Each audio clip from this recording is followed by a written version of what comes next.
The Rock, that's what they called it. A prison sitting alone on an island in the middle of San Francisco Bay, surrounded by freezing water, brutal currents, and over a mile of open ocean between it and freedom. The government said it was escape-proof. They were wrong.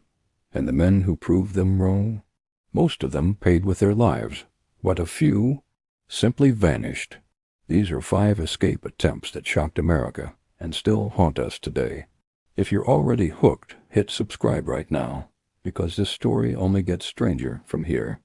Attempt number 1, Joseph Bowers, April 27, 1936. Alcatraz had only been a federal prison for 2 years when it happened. Joseph Bowers was an Austrian-born inmate, serving 25 years for robbing the mail. And here's the wild part. The robbery that landed him on the Rock netted him just $16.38. He was assigned to the garbage incinerator detail, one of the worst jobs on the island. Every day, he stood near the edge of the island burning trash, while tour boats drifted past close enough that he could hear people laughing on them. On the morning of April 27, 1936, guards called the inmates back to their cells for lunch. Bowers didn't go. Instead, he walked toward a chain-link fence at the edge of the island and started climbing. Guard E.F. Chandler, watching from the road tower above, ordered him to stop, then ordered him again. And again Bowers kept climbing. Chandler fired. Bowers was hit. He fell more than 50 feet onto the rocks below, on the outside of the fence. He was dead before anyone reached him. Now here's where it gets strange. Nobody agreed on what actually happened. Some inmates said it was a real escape attempt. Others said Bowers, who had tried to take his own life multiple times before, just wanted it to be over.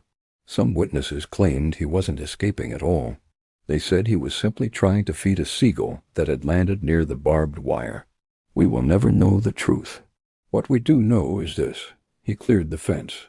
He died on the side of freedom. Attempt number 2, Theodore Cole and Ralph Rowe. December 16, 1937. Theodore Cole had been nicknamed Teddy the Terror. He was a bank robber from Oklahoma who had once been sentenced to death. His cellmate Ralph Rowe was serving 99 years. Both men arrived at Alcatraz in 1935, and from the moment they got there, they were planning to leave. They were given jobs in the mat shop, a room at the edge of the island where old car tires were, cut up and made into rubber mats for the U.S. Navy. The windows in the mat shop had iron bars. Old ones, not tool-proof. So Cole and Rowe started quietly filing through them, little by little. They covered their progress each time with a mixture of axle grease and shoe polish, so no one would notice.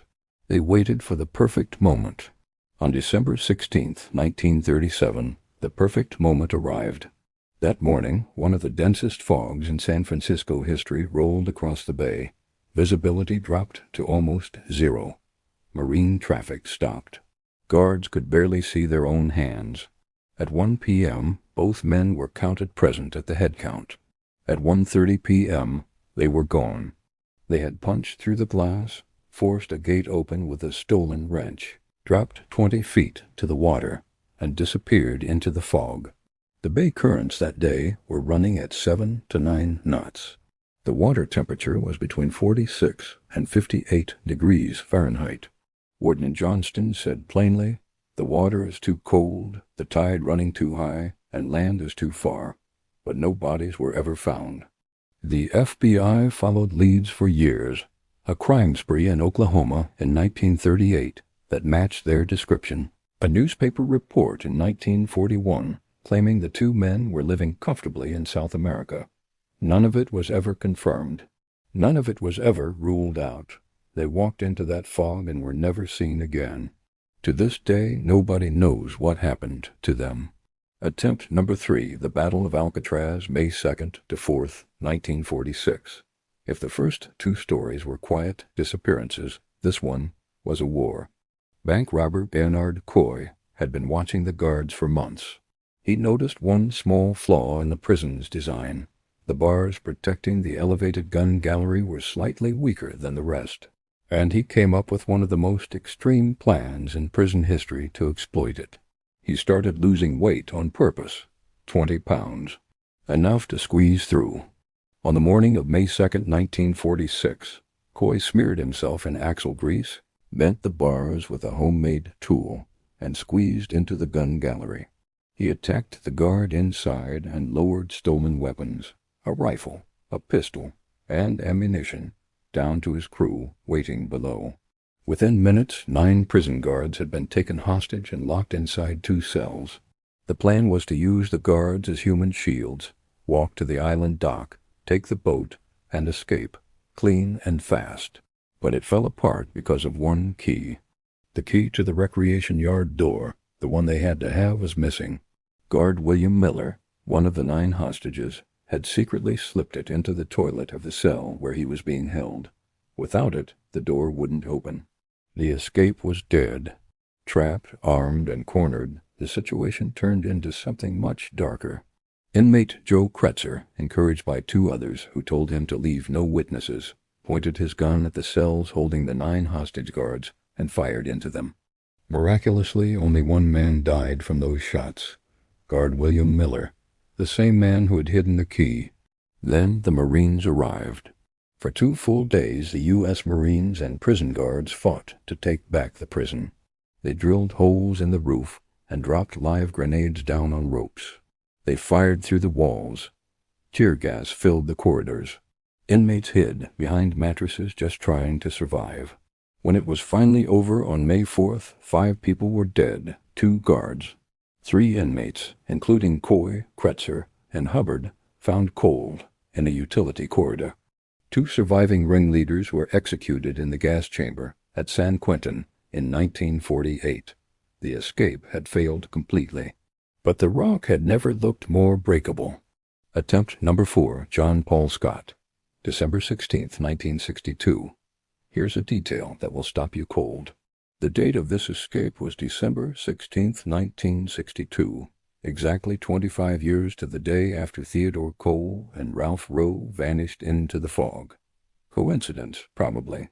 But nobody at Alcatraz believed in coincidences. John Paul Scott was a 35-year-old bank robber from Kentucky, serving 30 years.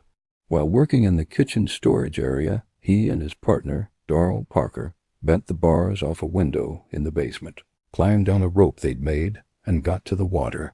Parker broke his ankle almost immediately and was found just 100 yards from the island. Scott kept going. He had built makeshift water wings, inflated rubber surgical gloves, stuffed inside a knotted prison shirt, and he launched himself into the bay.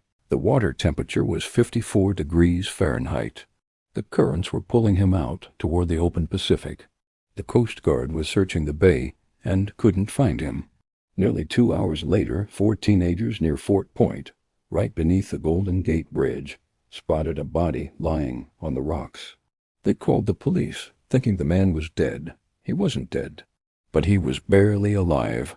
It was John Paul Scott. He was found semi-conscious, almost completely undressed. His body temperature dropped to 94 degrees Fahrenheit, mild hypothermia. He had floated and fought and somehow been carried 3 miles by the tides to the San Francisco mainland. He was rushed to the hospital, treated, and returned to Alcatraz that same night. John Paul Scott is the only person in history confirmed to have reached the shore of San Francisco by swimming from Alcatraz. He proved that the bay could be crossed. 3 months later, in March 1963, Alcatraz was shut down permanently. Attempt number 5, Frank Morris and the Anglin brothers, June 11, 1962. And now we get to the one that no one has ever solved. Frank Morris had an IQ of 133. He was orphaned at age 11, convicted of his first crime at 13, and spent his entire life escaping from prisons. He was sent to Alcatraz because nobody else could hold him. John and Clarence Anglin grew up as 2 of 14 children on a Georgia farm. They swam in cold rivers as kids and were known for staying in freezing water longer than anyone else. They robbed banks. They kept escaping. Eventually, Alcatraz was their only option. All 3 knew each other. They ended up in neighboring cells, and they started planning. For 6 months, they dug. Using a spoon and a drill fashioned from a stolen vacuum cleaner motor, they chipped through the concrete walls of their cells to reach a hidden utility corridor behind them. They covered each hole with fake grills made from cardboard, painted to match the walls. They made dummy heads from soap, paint, cotton, and real human hair collected from the prison barber shop. At night, those heads lay in their beds. From a distance, they looked exactly like sleeping men. They stitched together a raft and life vests from more than 50 stolen raincoats, sealing the seams with a prison-made glue. They inflated the raft with a concertina, a small accordion that they had modified into a pump. A fourth man, Alan West, was supposed to come, but on the night of the escape he discovered that the cement he'd used to patch over his tunnel hole had hardened and sealed him in. By the time he broke through, the others were gone. He went back to his bed. On the night of June 11, 1962, Morris and the two Anglin brothers climbed up a ventilation shaft to the roof, slid 50 feet down a kitchen pipe to the ground, cut through 2 barbed wire fences, and slipped into the dark water on the northeast side of the island, a blind spot where the searchlights couldn't reach them. The next morning, a guard walked up to Clarence Anglin's bed and tried to wake him. The dummy head rolled off the pillow and hit the floor. The prison went into full lockdown. In the days that followed, searchers found a paddle floating near Angel Island, a waterproofed wallet stuffed with family photos and addresses, 2 deflated life vests, one near a beach outside the Golden Gate, one just 50 yards from the island itself, its strings still knotted at the back. No bodies, ever. The FBI investigated for 17 years and closed the case in 1979, concluding the men had likely drowned.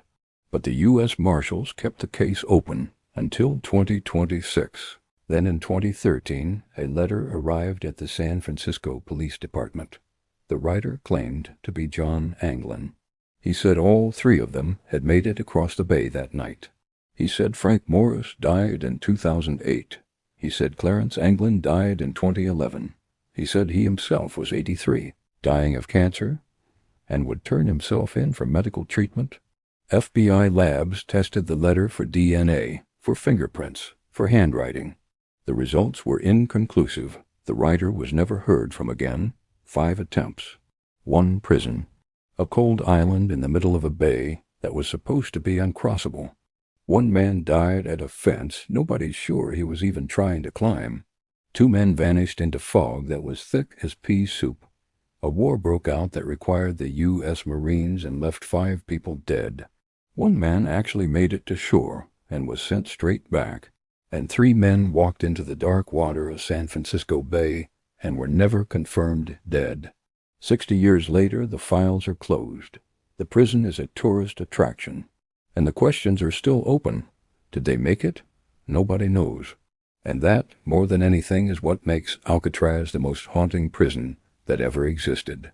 If this kept you watching till the end, subscribe and tell us in the comments. Did Frank Morris and the Anglin brothers survive? We want to know what you think.